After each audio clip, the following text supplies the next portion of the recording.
नमस्कार दोस्तों, मैं हूँ सी मधुर। आज फिर से आपके सामने एक नई वीडियो लेकर आया हूँ दोस्तों। जैसे भी आप लोग सब जानते हैं दोस्तों कि रिटर्न्स के टाइम आ रहे हैं। इनकम टैक्स रिटर्न भरने की लास्ट डेट 30 सितंबर है हमारे पास, जो नॉन ऑडिट केस हैं।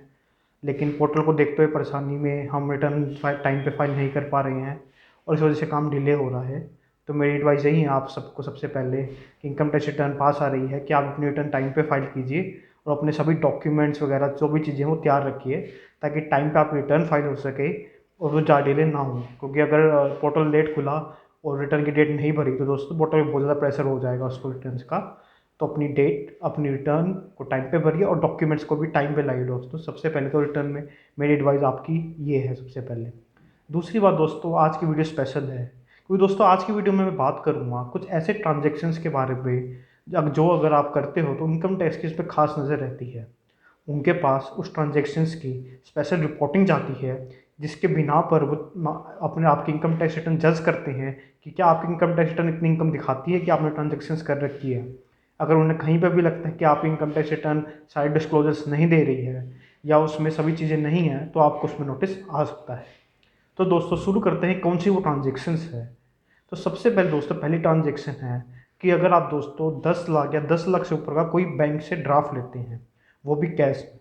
अगर दोस्तों आप किसी बैंक के पास जाते हैं और पूरे साल में 10 लाख या 10 लाख से ऊपर का कोई ड्राफ्ट बनवाते हैं कैश देके, तो उस केस में दोस्तों बैंक वो रिपोर्टिंग आगे इनकम टैक्स को करता है। तो उस केस में आपकी रिपोर्ट और आती है आपके पैन नंबर के साथ कि इस बंदे ने इस ट्रांजेक्शन में इतने ड्राफ्ट लिए हैं। तो दोस्तों उसके बाद फिर आपकी इनकम भी जज होती है कि क्या वाकई आपके पास इतनी इनकम है, कैश इन है कि आपने 10 लाख का बैंक ड्राफ्ट किया है। दूसरा है दोस्तों, अगर आपके पास करंट अकाउंट है, आपका बिजनेस अकाउंट है और आप उसमें 50 लाख या 50 लाख से ऊपर डिपॉजिट करवाते हो। किसी भी करंट अकाउंट में दोस्तों अगर आप 50 लाख 50 से ऊपर डिपॉजिट करवाते हो, या एक करंट अकाउंट है, दो करंट अकाउंट है, तो टोटल मिला के उसमें दोस्तों आप 50 लाख से ऊपर डिपॉजिट करवाते हो कैश, तो भी उसकी ट्रांजेक्शन इनकम टैक्स के पास जाती है। और इस वजह से आप तो आपकी बुक्स में इतना कैश होना चाहिए। अगर आपके पास नोटिस आता है इस बिना पर कि आपके पास इतने कैश कहाँ से आया। दूसरा है दोस्तों, अगर आपके पास सेविंग्स अकाउंट है,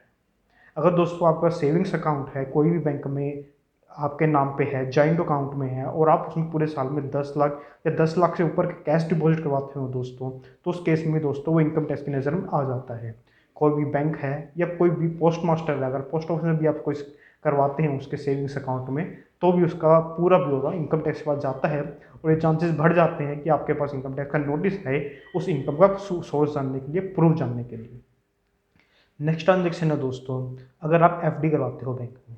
अगर बैंक में आप एफडी करवाते हो, पोस्ट ऑफिस में एफडी करवाते हो, निधि कंपनी में आप किसी में एफडी करवाते हो, एनबीएफसी में करवाते हो और एफडी 10 लाख या 10 लाख से ज़्यादा की है, तो दोस्तों उस केस में भी वो कंपनी, निधि कंपनी या पोस्ट ऑफिस जहाँ पे आप करवाते हो, वो आपकी सारी रिपोर्ट पैन नंबर समेत इनकम टैक्स को आगे फॉरवर्ड करते हैं। तो उस केस में 10 लाख या 10 लाख से ऊपर जो भी आपने एफडी ली है एक बार में, या कैसे भी आपने कैश डिपॉजिट करके बाद पूरे साल में लिया है, एग्रीगेट लिया है, तो भी दोस्तों आपको उसका सोर्स जस्टिफाई करना पड़ेगा। आपको उसमें उस बेसिस पे इनकम नोटिस आ सकता है। अगला है दोस्तों क्रेडिट कार्ड। अगर आप क्रेडिट कार्ड यूज़ कर रहे हो, एक यूज़ कर रहे हो, दो यूज़ कर रहे हो या उससे ज़्यादा यूज़ कर रहे हो पूरे साल में, और आपका उसमें बिल आप कम से कम 1 लाख से ज़्यादा कैश में भरते हो क्रेडिट कार्ड का बिल एक बैंक को पूरे साल में, तो दोस्तों उसकी भी रिपोर्टिंग बैंक इनकम टैक्स को या कंपनी जो इशू कर रही है वो बैंक को वो इनकम टैक्स को जरूर दे देती है उसकी रिपोर्ट। नेक्स्ट है दोस्तों, अगर आप 10 लाख से ऊपर ही क्रेडिट कार्ड पेमेंट कर रहे हो पर अपने किसी बैंक अकाउंट से कर रहे हो, ऑनलाइन कर रहे हो या किसी भी तरीके से कर रहे हो, अगर वो 10 लाख या 10 लाख से ज़्यादा है दोस्तों, तो भी वो दोस्तों इनकम टैक्स के रेडार में आ जाता है। यह आप दोस्तों म्यूचुअल फंड्स ले रहे हो, आजकल लोग म्यूचुअल फंड्स में इन्वेस्ट करते हैं लॉन्ग टर्म सेविंग्स के लिए। और अगर आप म्यूचुअल फंड्स में इन्वेस्ट करते हो और 10 लाख या 10 लाख से ऊपर के म्यूचुअल फंड्स लेते हो, आपने एक बंदे को 10 लाख से ज़्यादा के म्यूचुअल फंड्स खरीदने के लिए पैसे दिए हैं, तो दोस्तों वो भी आपकी रिपोर्टिंग आगे कर देता है। या दोस्तों आप शेयर्स खरीद रहे हो, डिबेंचर्स खरीद रहे हो किसी कंपनी के, और उसकी एग्रीगेट वैल्यू 10 लाख या 10 लाख से ज़्यादा है पूरे साल में, तो भी दोस्तों वो इनकम टैक्स की नज़र में आ जाता है, वो कंपनी आपको रिपोर्ट कर देती है और आपको उस केस में नोटिस आने के चांसेस हो जाते हैं। अगला है दोस्तों जो मेन है हमारा, जो बहुत ज़्यादा यूज़ होता है और इसकी वजह से काफ़ी नोटिस आते हैं, वो तो प्रॉपर्टी खरीद पे। अगर आप कोई प्रॉपर्टी खरीदते हो, स्टैम्प ड्यूटी भरते हो, आपकी प्रॉपर्टी की वैल्यू 30 लाख से ऊपर की आप रजिस्ट्री करवाते हो उसमें, तो भी दोस्तों वो रजिस्ट्रार या जो भी बंदे तहसीलदार या जिसने भी वो रजिस्ट्रेशन किया है वो उस वक्त आपकी सारी रिपोर्ट आगे इनकम टैक्स को दे देता है। मेनली इसमें रजिस्ट्रार होते हैं दोस्तों, जो भी आपकी प्रॉपर्टी की रजिस्ट्री करता है, उसके ऊपर ऑब्लिगेशन है इनकम टैक्स में कि वो सारी रिपोर्ट जाके इनकम टैक्स को दे। तो अपनी प्रॉपर्टी के इतना सावधान रहिएगा। अगर आप खरीद भी रहे हो तो इस बात का ब्यौरा रखिएगा कि आपके पास कैश या सोर्स के पैसे हों उस वक्त। या दोस्तों अगर आप अगला है दोस्तों, अगर आप फॉरेन करेंसी खरीद रहे हो, आप बैंकर चेक ले रहे हो, बाहर जाने के लिए ट्रैवलर चेक ले रहे हो, ड्राफ्ट ले रहे हो दोस्तों, और आप उस केस में आपने 10 लाख या 10 लाख से ज़्यादा किसी को दी है फॉरेन करेंसी खरीदने के लिए, तो भी दोस्तों वो रिपोर्ट इनकम टैक्स के पास जाती है और आपको उस केस में भी इनकम टैक्स नोटिस आने के चांसेस ज़्यादा हो जाते हैं। तो दोस्तों मैंने आपको फ्यू बातें बताई कि कौन सी एसेप्टी ट्रांजेक्शन इन्हें कहते हैं जो इनकम टैक्स में स्पेशली रिपोर्ट होती है। तो दोस्तों इनका मकसद सिर्फ इतना ही होता है कि कोई भी ट्रांजेक्शन जो आप कैश में कर रहे हो, हैवी अमाउंट में कर रहे हो, उस पर इनकम टैक्स की नज़र रहे कि क्या जो पर्सन इतना जो एक्सपेंस क्रिएट कर रहा है, इन्वेस्टमेंट कर रहा है, क्या उनके पास वाकई इतना सोर्स है, क्या आपकी इनकम टैक्स रिटर्न आप जो भर रहे हो क्या वाकई उसमें सोर्स इतना जस्टिफाई है, या अपनी पुरानी जो लागत आ रही है, आपकी पुरानी जो वर्थ आ रही है, क्या वो जस्टिफाई करती है। तो दोस्तों इन ट्रांजेक्शन करते हुए आप ध्यान रखिएगा कि आपके पास इनकम टैक्स आ सकता है, और जब आप इनकम टैक्स भरो तो आप पूरा डिस्क्लोजर करो इस बात का कि आपके पास इतनी इनकम का सोर्स है।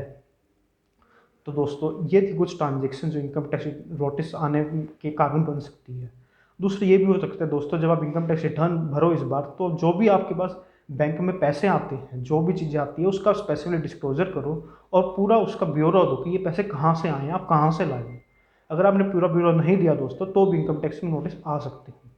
वैसे भी दोस्तों आजकल कंप्यूटराइज बेस्ड नोटिस होते हैं, कंप्यूटर की एक आर्टिफिशियल टेक्नोलॉजी होती है, इंटेलिजेंस होती है जो नोटिस इशू कर देती हैं।